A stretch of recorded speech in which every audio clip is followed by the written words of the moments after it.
आपका जी ये थी सादिया सुहेल राना साहबा। हम आगे चलते हैं।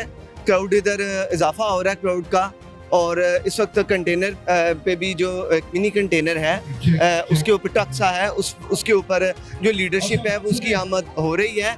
खान साहब का भी कहा गया कि थोड़ी देर में पहुंच जाएंगे।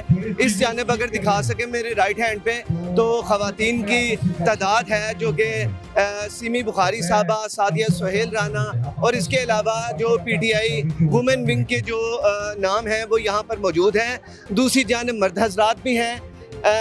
योम मई है, गरीब के लिए, एक मज़दूर के लिए यहाँ पर अवाम आ रही है कि मज़दूर के लिए तहरीक इंसाफ खड़ी है, ये इनका कहना है।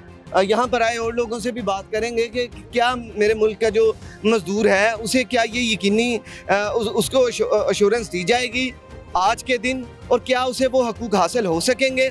76 साल हो गए हैं मज़दूर अपने हकूक़ के लिए मारा फिर रहा है, तो क्या उसे मिल पाएंगे। आइए आगे चलते हैं और भी आपको दिखाते हैं, लोगों से बात करते हैं कि क्या मामला हैं। या आप कैमरे की आंख से सारा देख रहे हैं कि कैसे लोग यहाँ पर आ रहे हैं। रश जो है अभी वैसा रश नहीं जो कि हम ऐसा पहले देखते हैं कि खान साहब के आने से पहले यहाँ पर एक क्राउड होता है। मार्चेस वगैरह भी हमने कवर किए, तो यहाँ पर तो यकीनन तब्दील धरने की जगह नहीं होती, लेकिन इस वक्त जो है अभी काफ़ी भी जगह यहाँ पर खाली है। कोशिश करते हैं बात करने की। सर आपसे बात करेंगे। अस्सलाम वालेकुम। वालेकुम सलाम। कहाँ से आए हैं? बहावनगर से।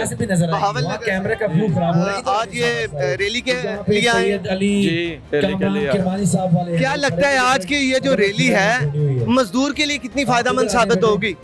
मजदूर के लिए तो फायदेमंद होगी, लेकिन हम तो तब्दीली के लिए आए हैं।